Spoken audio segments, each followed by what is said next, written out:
Hi, this video is about the jurisdiction of Supreme Court. So, like any other court, Supreme Court also have the jurisdiction. However, the jurisdiction of our Supreme Court comparatively wide than any other High Court or Supreme Courts throughout the world. From the Constitution and basis the material I have, we can categorize the same into five. First, I'll give you the bullet points, then I'll explain it.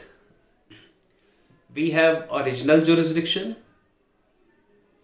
we have appellate jurisdiction, we have advisory jurisdiction, we have writ jurisdiction, and we had special jurisdiction in Supreme Court.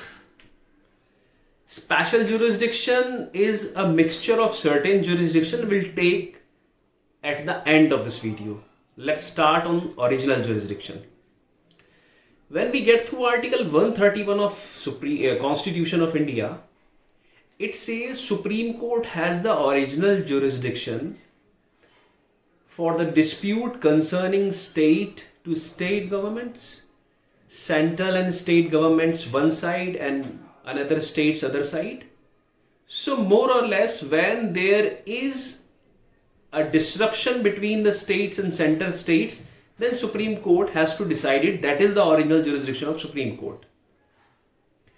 Now, we have to understand what is the original jurisdiction all about. Original jurisdiction means a court of first instance. Let me put it this way, that we have a dispute. Police came, police taken us to the police station. We have been incarcerated.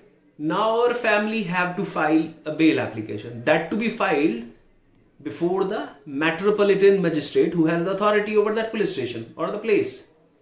So this will be the court of first instance. So when there is a dispute between states and states, then Supreme Court has to intervene under Article 131. Now, I'm talking about second, that is appellate jurisdiction of Supreme Court. What is appellate jurisdiction of a court? That to understand first. Appellate jurisdiction means that yes, there is a judgment, order or decree that is already been passed by a lower court. Either of the party who is not satisfied from that decision is now in higher court, that to call the matter as an appeal. So Supreme Court has appellate jurisdiction, that is from Article 132 to 134. That is subjective jurisdiction actually. High Court, who is concerned High Court, when feels that a substantial question of law having the validity of Constitution to be decided, then particular High Court provides a certificate under Article 1321, 1311 and 134.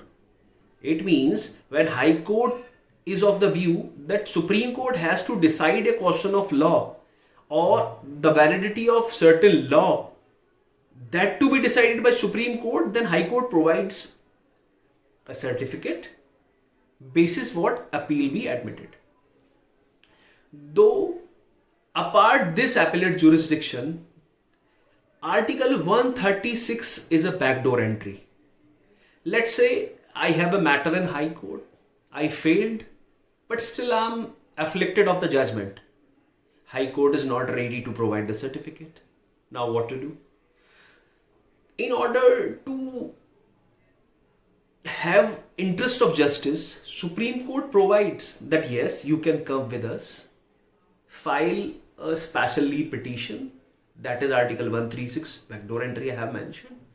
Supreme Court has to see whether the leave to be provided to that appeal or not. If the leave is provided, then only it be admitted as appeal. So this is the appellate jurisdiction of Supreme Court. Third is advisory jurisdiction of Supreme Court. Being the top court of this country, Supreme Court entrusted with obligation as and when the President of India calls upon regarding any matter. For sure it should be a legal matter. Then Supreme Court has to write down it to President of India whatever advice has been sought. That is That is Article 143. Now I'm coming on fourth category, that is writ jurisdiction. When we get through Article 32, it talks about certain writs which to be exercised by the Supreme Court in order to safeguard the fundamental rights. We all know that Supreme Court is the guardian of fundamental rights, the guardian of constitution. When any illegality, unconstitutionality commits, then Supreme Court safeguards the constitution, the validity of it and fundamental rights by issuing writ under Article 32. Though it also comes within the jurisdiction of Supreme Court as original jurisdiction, but for the efficiency, it is categorized in Article 32. 131 is separate from it. So that is the fourth type of jurisdiction. Now I'm coming on the main jurisdiction, that is though being skipped by certain people when I have seen the video, that is the special jurisdiction. No one can exhaust, no one can elaborate it, but yes, we can categorize the special jurisdiction in certain subcategories. First, PIL. Justice Bhagwati enunciated this term, that is the locus waiver term. See, when one person is afflicted of something, he may go court. If it is the breach of fundamental right, he may file writ. But what when the person is not capable? Yes, then the person may ask the Supreme Court, sir, this is my PIL, that is public interest litigation. The authority to stand before court, that is the locus standi, should be waived and my part to be heard. That is PIL. That comes within the special jurisdiction of Supreme Court. Second, the revisory jurisdiction. We all know that judges are also human. They are the man of falling emotions. At times, society demands and the law has to change as per the society. So only Supreme Court in Article 137 has power to review its own judgment, order or decree. So during the passage of time, when Supreme Court feels whatever did earlier is not the demand of society, Supreme Court has power to overrule the same order, decree or judgment.